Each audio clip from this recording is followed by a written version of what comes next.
അപ്പോഴൊന്ന് നോക്കുക പോലും ചെയ്യാതെ എനിക്ക് നൽകിയ അവഗണന എൻ്റെ ഹൃദയത്തിലുണ്ടാക്കിയ കോളിളക്കം ചെറുതൊന്നുമായിരുന്നില്ല. അത്ര നേരവും ഞാൻ സൂക്ഷിച്ചു വച്ചിരുന്ന സ്വപ്നങ്ങളുടെ കോട്ടയായിരുന്നു ആ നിമിഷം തകർന്നു വീണത്. അല്ല, എന്തൊരു ചോദ്യമാണിത്! പണ്ട് ഇവരൊക്കെ ആയിരുന്നില്ലേ കൂട്ടുകാർ? അമ്മയത് പറയുമ്പോഴും അപ്പോഴെന്നെ ഒന്ന് നോക്കിയിരുന്നെങ്കിലെന്ന് ഞാൻ വല്ലാതെ ആഗ്രഹിച്ചിരുന്നു. പക്ഷെ ആളുടെ ഭാഗത്തു നിന്നും ഒരു നോട്ടം പോലും എനിക്ക് നേരെ വരാതിരുന്നപ്പോൾ ഈ നിമിഷം ഭൂമി പിളർന്ന് അപ്രത്യക്ഷയായി പോയിരുന്നെങ്കിലെന്ന് പോലും ഞാൻ ആഗ്രഹിച്ചു. അത്രമാത്രം ഹൃദയത്തിൽ കൊണ്ടു നടന്ന ആളാണ് വർഷങ്ങൾക്ക് ശേഷം തൊട്ടരികിൽ നിൽക്കുന്നത്. ഇനിയും ആ മനസ്സിൽ എനിക്കൊരു സ്ഥാനമില്ലെന്നാണ് പറയുന്നതെങ്കിൽ എനിക്കത് സഹിക്കാൻ കഴിയുന്നതിലും അപ്പുറമാണല്ലോ ഈശ്വര. അതുവരെ ഒരിക്കലും ഞാൻ ഇങ്ങനെയൊരു രീതിയിൽ ചിന്തിച്ചിട്ടില്ല.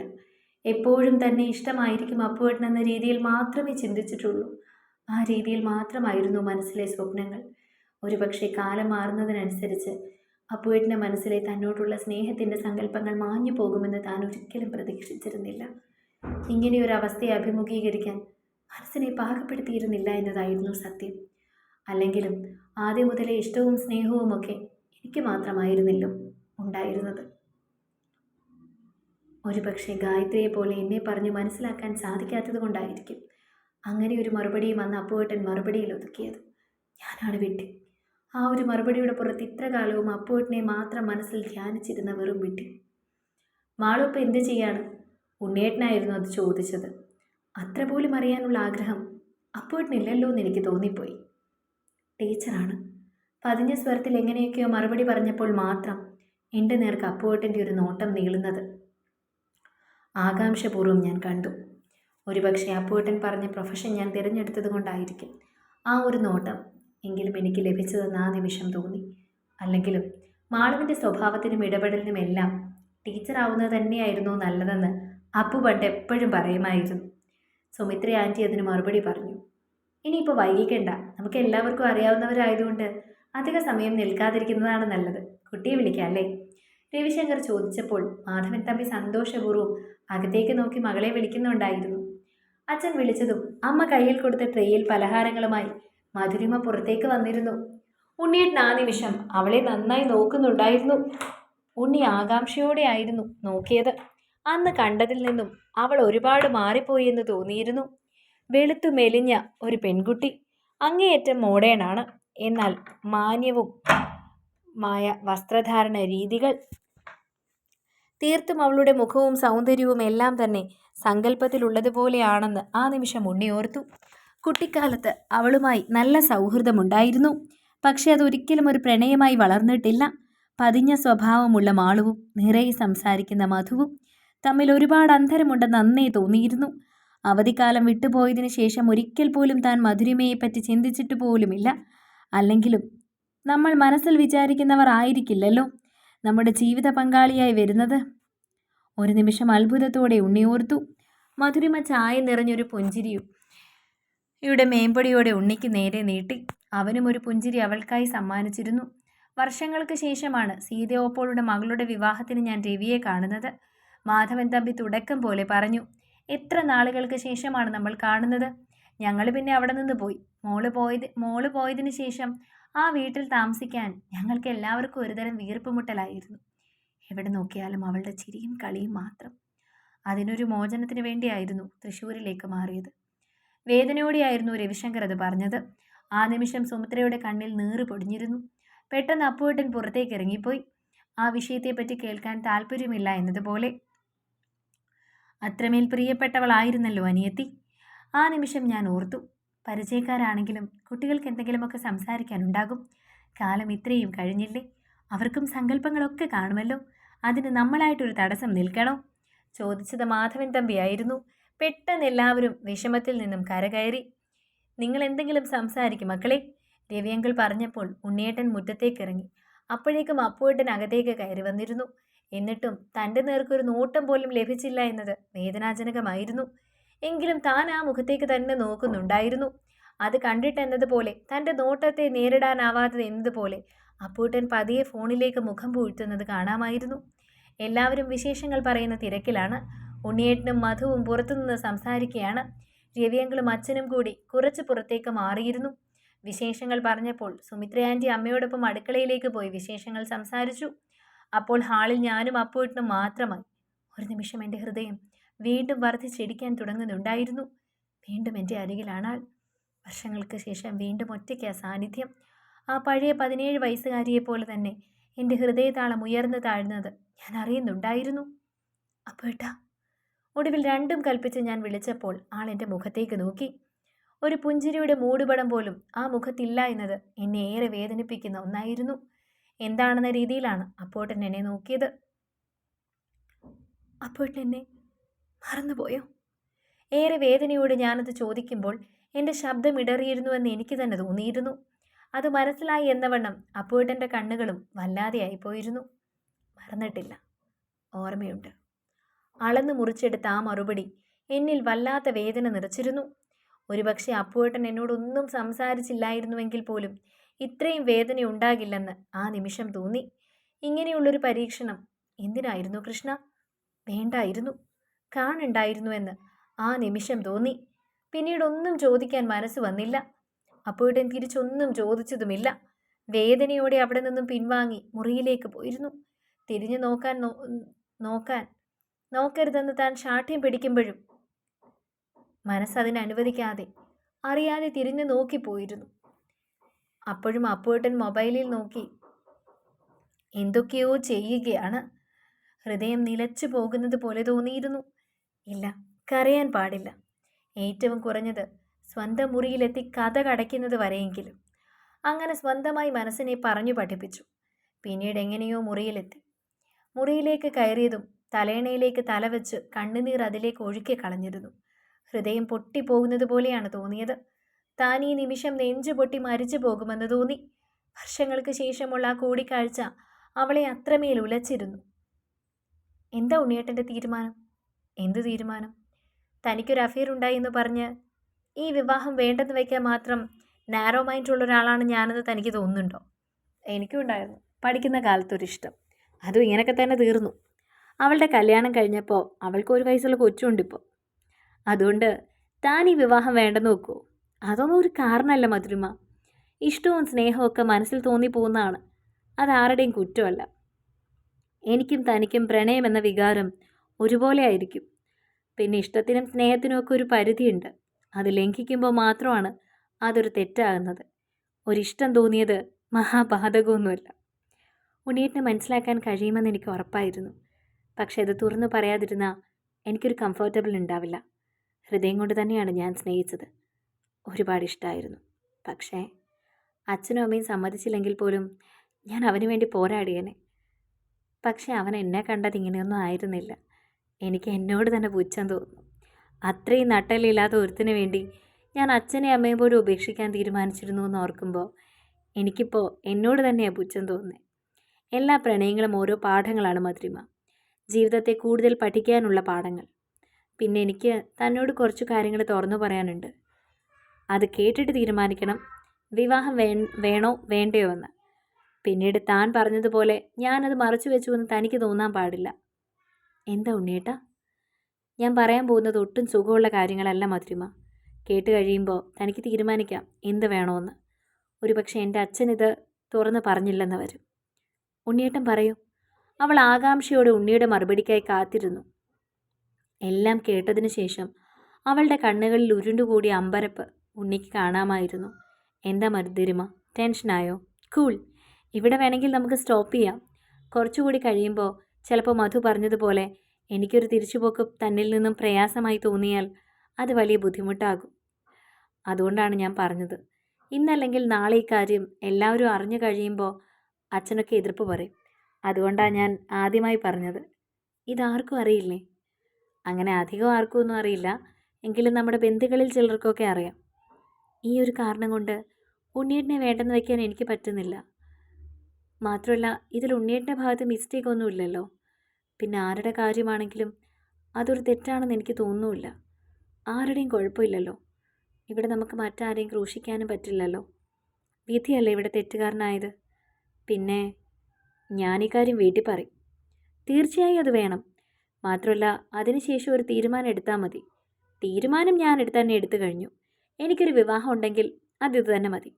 ഇത്രയും തുറന്നു പറഞ്ഞാൽ ഇത്രയും നല്ല മനസ്സുള്ള ഒരാളുടെ ഭാര്യയാകുന്നത് ഒരു വലിയ കാര്യം തന്നെയാണെന്നാണ് ഞാൻ കരുതുന്നത്. ഞാൻ വീട്ടിൽ പറയുമെന്ന് പറഞ്ഞത് മറ്റൊന്നും കൊണ്ടല്ല. ഈ കാര്യങ്ങൾ അവരറിഞ്ഞിരിക്കണം. ഞാൻ അറിഞ്ഞിട്ടും അത് പറയാതിരുന്ന മോശമായി പോവും.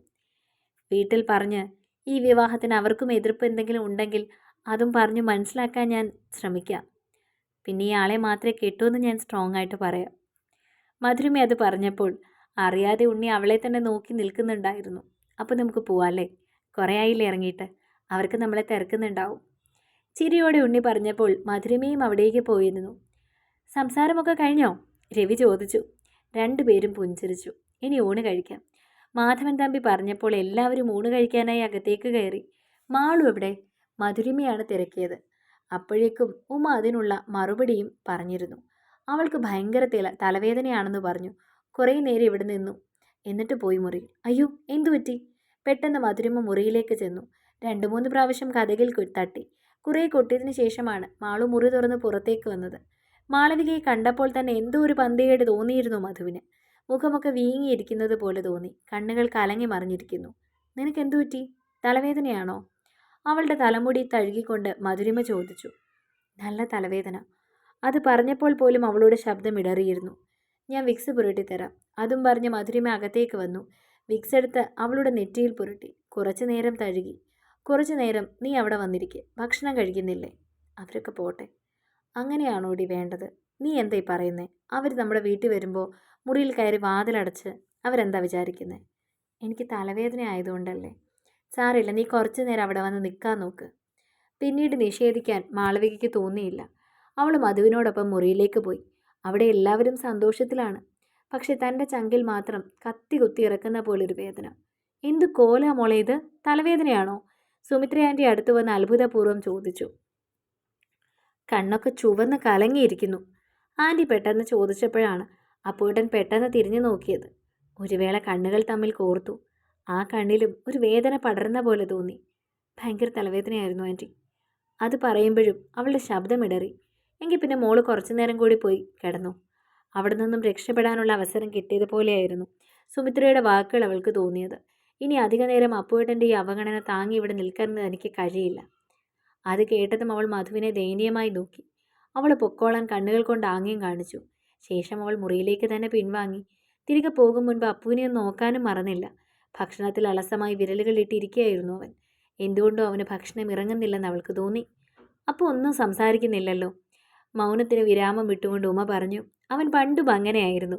അധികം സംസാരമൊന്നുമില്ല. സുമിത്ര മകനെ അനുകൂലിച്ചു. അതിനും ഉത്തരം അപ്പു ഒരു പുഞ്ചിരിയിലൊരുക്കി. മധു അപ്പോഴും അപ്പുവിനെ തന്നെ നോക്കി നിൽക്കുകയായിരുന്നു. അവനെക്കുറിച്ചായിരുന്നു അവൾ ഓർത്തത്. എത്ര നന്നായി സംസാരിക്കുന്ന പയ്യനായിരുന്നു. അവൻ്റെ നല്ല ചിരിയും സ്വരവും ഇപ്പോൾ ആകെ മാറിപ്പോയിരിക്കുന്നു. അവൾക്ക് അവനെ കണ്ടപ്പോൾ വേദന തോന്നി. എല്ലാവരും സന്തോഷപൂർവ്വമാണ് യാത്ര പറഞ്ഞിറങ്ങിയത്. വെറുതെയാണെങ്കിലും അകത്തേക്ക് അപ്പുവിൻ്റെ കണ്ണുകൾ ഒന്ന് പാഞ്ഞു. ഇല്ല, അവൾ പുറത്തേക്ക് വന്നിട്ടില്ല. അവർ പോകുന്നുണ്ടെന്ന് അവൾ അറിഞ്ഞിരുന്നു. പക്ഷേ പുറത്തേക്കിറങ്ങാൻ അവൾക്ക് തോന്നിയില്ല. അത്രമേൽ വേദന ശരീരത്തെ കാർന്ന് തിന്നുകയാണ്. അവൾ പെട്ടെന്ന് തന്നെ അവർ പോയ സമയത്ത് ബാത്റൂമിൽ കുളിക്കാനായി കയറി. എല്ലാവരും പോയതിനു ശേഷം മധുരിമ ഹാളിൽ വന്ന് അച്ഛനെയും അമ്മയെയും വിളിച്ചു. എന്താടി? ഉമ്മയായിരുന്നു ചോദിച്ചത്. എനിക്കൊരു കാര്യം നിങ്ങളോട് രണ്ടുപേരോടും പറയാനുണ്ട്. വിശദമായി തന്നെ. പക്ഷേ എല്ലാം കേട്ട് കഴിഞ്ഞ് ഒരിക്കലും ഈ വിവാഹത്തിൽ നിന്ന് നിങ്ങൾ പിന്മാറരുത്. മറ്റാരെങ്കിലും പറഞ്ഞ് നിങ്ങൾ അറിയേണ്ടെന്ന് കരുതിയാ ഞാൻ തന്നെ പറയാമെന്ന് കരുതിയത്. ഉണ്ണിയേട്ടൻ എന്നോട് പറഞ്ഞ കാര്യമാണ്. എന്നോട് തുറന്നു പറയാൻ കാണിച്ച അദ്ദേഹത്തിൻ്റെ മനസ്സിനെ ബഹുമാനിച്ചുകൊണ്ടാണ് ഞാനിപ്പോൾ ഈ കാര്യം പറയാമെന്ന് തീരുമാനിച്ചത്. നീ എന്താണെന്ന് വെച്ചാൽ കാര്യം പറ. ഉമ്മയ്ക്ക് ടെൻഷനായി.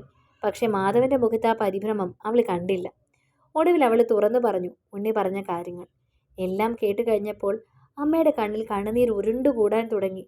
അച്ഛൻ എന്തോന്നും മിണ്ടാതിരിക്കുന്നത്? മധുരിമ മാധവൻ്റെ മുഖത്തേക്ക് നോക്കിയാണ് ചോദിച്ചത്. എന്നോട് രവിശങ്കർ പറഞ്ഞിരുന്നു. ആ മറുപടിയിൽ നിന്നും മധുവിന് അവരുടെ കുടുംബത്തോടൊരു മതിപ്പ് തോന്നി. വേണമെങ്കിൽ അവർക്കെല്ലാം മറച്ചു വയ്ക്കാം. പക്ഷേ എല്ലാം തുറന്നു പറഞ്ഞാണ് അവർ ഈ വിവാഹത്തിന് മുൻപ്. തീർച്ചയായും ഈ വിവാഹം മുന്നോട്ട് പോവുക തന്നെ വേണമെന്ന് മധുരിമ മനസ്സിലോർത്തു. എനിക്കിതുകൊണ്ടൊരു ബുദ്ധിമുട്ടുമില്ല. അതിൻ്റെ പേരിൽ ഈ വിവാഹം വേണ്ടെന്ന് വെക്കരുത്. അച്ഛനും അമ്മയും അങ്ങനെ തന്നെ ചിന്തിക്കുമെന്നാണ് ഞാൻ വിശ്വസിക്കുന്നത്. അവരുടെ മര്യാദ കൊണ്ടാണ് അവർ തുറന്നു പറഞ്ഞത്. ഇനി നമ്മുടെ മര്യാദ നമ്മൾ കാണിക്കണം. അത്രമാത്രം പറഞ്ഞ് മധുരിമ എഴുന്നേറ്റ് പോയപ്പോൾ മാധവൻ ഭാര്യയുടെ നേർക്ക് നേരെ തിരിഞ്ഞു. എന്താ നിന്റെ തീരുമാനം? ഞാനെന്താ? മാധവേട്ടൻ പറയുന്നത് പോലെ. അവൾക്ക് ഇഷ്ടമാണെങ്കിൽ പിന്നെ നമ്മൾ എന്തിനാ എതിര് നിൽക്കുന്നത്? പക്ഷെ ഇത്രയും അറിഞ്ഞിട്ടും ഇതൊന്നും ആരുടെയും കുറ്റമല്ലല്ലോ ഉമേ. അവൾക്ക് വലിയൊരു മനസ്സുണ്ട്, നമുക്കും അതുണ്ടാവണം. ഇല്ലെങ്കിൽ നമ്മൾ എങ്ങനെയാ അവളുടെ അച്ഛനും അമ്മയാകുന്നത്? മാധവൻ അത് പറഞ്ഞപ്പോൾ ഉമയും അതിനെ അനുകൂലിച്ച് തന്നെ തലയാട്ടി. അല്ലെങ്കിലും അവർ അങ്ങനെയാണ്. മക്കളുടെയും ഭർത്താവിൻ്റെയും തീരുമാനങ്ങൾക്കപ്പുറം മറ്റൊന്നും അവർക്കില്ല. അന്ന് രാത്രി മധുരിമ മുറിയിലേക്ക് വന്നിരുന്നെങ്കിലും അവളോട് എന്തൊക്കെയോ സംസാരിക്കണമെന്നുണ്ടായിരുന്നു. പക്ഷേ മാളവികയുടെ മൂഡ് ശരിയല്ലെന്ന് തോന്നിയതുകൊണ്ട് ഒന്നും സംസാരിക്കേണ്ടെന്ന് അവൾ കരുതി. മാളവിക മ്യൂസിക് പ്ലെയർ ഓണാക്കി. അവൾ മനസ്സിൽ വിഷമം വന്നാൽ ഉടനെ സംഗീതത്തെ കൂട്ടുപിടിക്കും. അതവളുടെ വേദന ശമിപ്പിക്കുകയും ചെയ്യും. അവൾ പാട്ട് ഓണാക്കി.